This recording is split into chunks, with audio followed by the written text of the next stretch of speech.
especies eran un elemento de gran importancia y a la vez un elemento caro y preciado. Las especies eran caras, el pueblo llano no tenía acceso a esas especies y el elemento conservador era la sal. Los charcos que dejaba el agua de mar cerca de la costa y sobre todo en verano rápidamente evaporaban y la sal podía obtenerse por ese sistema que era altamente económica comprarla, que tampoco era un producto excesivamente caro. Las salazones, por tanto, constituían un sistema de conserva de pescado muy en la línea de todo el Mediterráneo.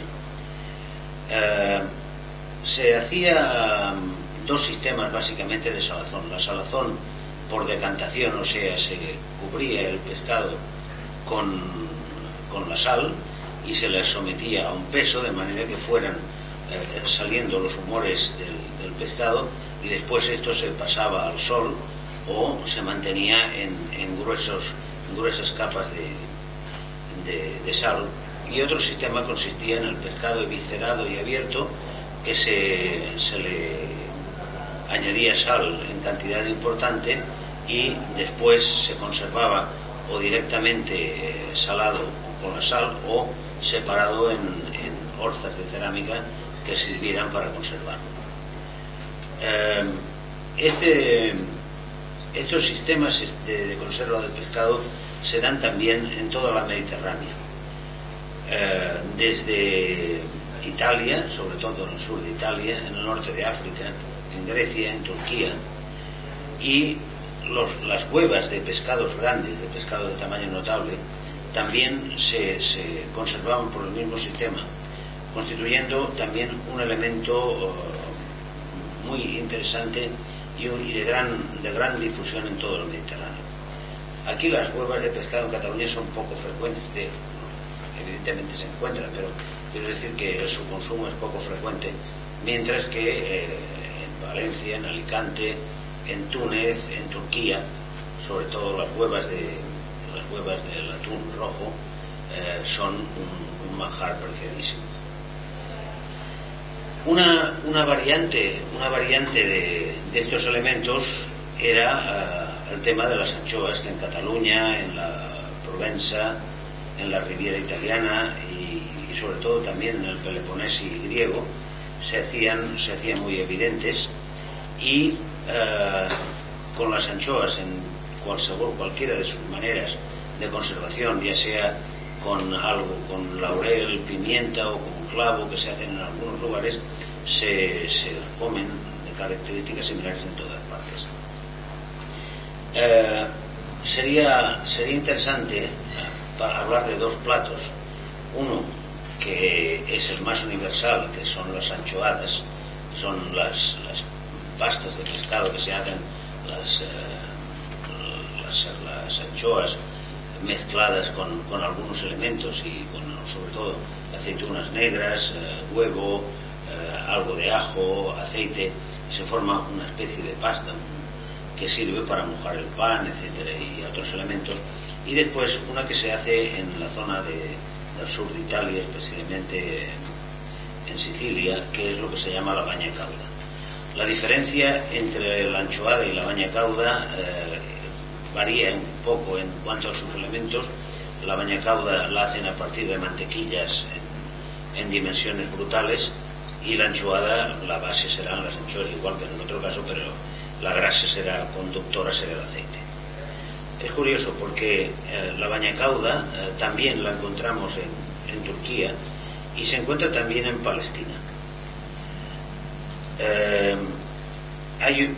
Por último voy a hablaros de un tema que es muy importante. Ya cuando Robert de Nola hablaba que la gente del mar era una gente de mencha pobre, de pobre comida, me da la idea de hablar sobre el tema de qué se hace con las sobras de las comidas de pescado.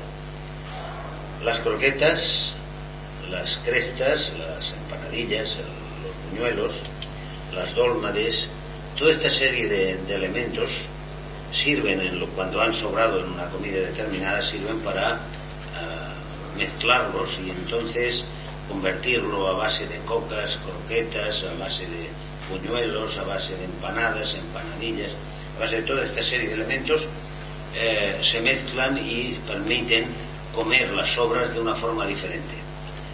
En algunas partes de Cataluña, o al menos en mi pueblo, yo soy de Garraf, de la comarca del Garraf y del pueblo concreto de Garraf, a las sobras se le dio coneguts, conocidos, y los coneguts, los conocidos, sirven para preparar muchísimas cosas que son muy interesantes. Al principio he hablado del tema del escabeche. Bueno, aparte del escabeche, el segundo elemento que he encontrado que con pequeñísimas diferencias está difundido en todo el Mediterráneo son los buñuelos de bacalao.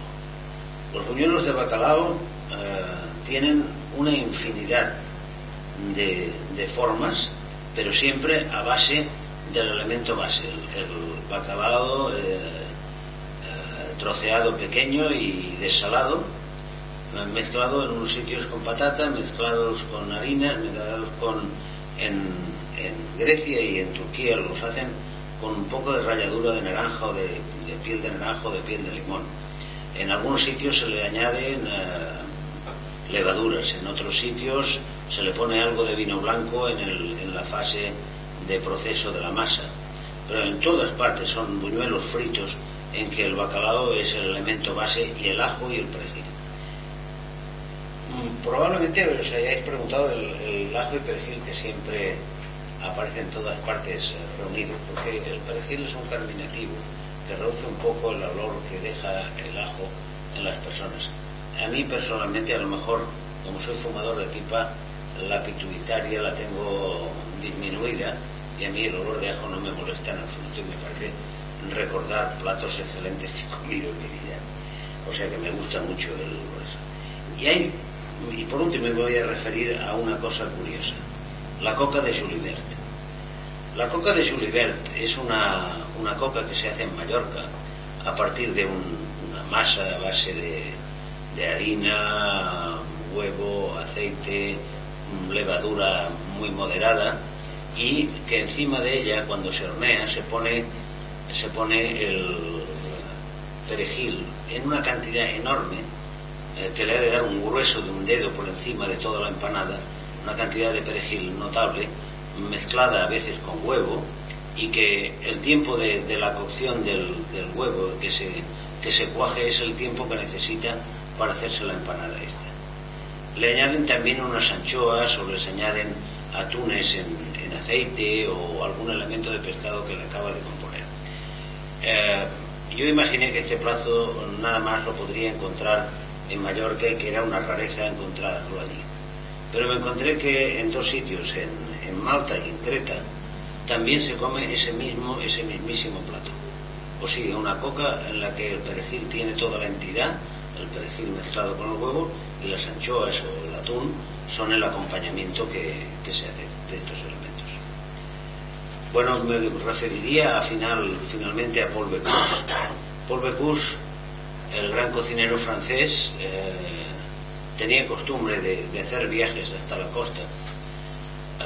El norte, la parte norte de Lampurdá era su preferido y decía que no le importaba los kilómetros que había de hacer desde París hasta esta zona para poder comer pescado frito, porque la gracia específica del pescado que encontraba en las aguas mediterráneas, a diferencia del Atlántico, estaba en su frescura, cosa importante, y en el punto más salado que el pescado tenía como consecuencia de una mar que también tiene un índice de salinidad superior al del Atlántico. Y bueno, ya os he explicado mis criterios de por qué la cocina es universal en el Mediterráneo y considero que es una cultura única. Si os apetece hacerme alguna pregunta y yo soy capaz de responderla, pues estaré encantado. ¿Perdón? ¿Eh? Sí.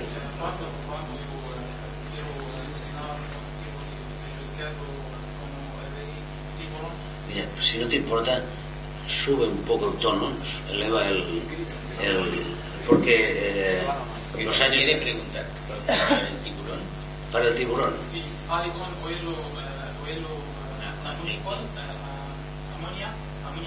en su carne. ¿Cómo puedo revisar su carne de este Mira, el tiburón... Bien, el tiburón no es... Sí. El tiburón no es una sola clase de pescado, es un tipo de pescado.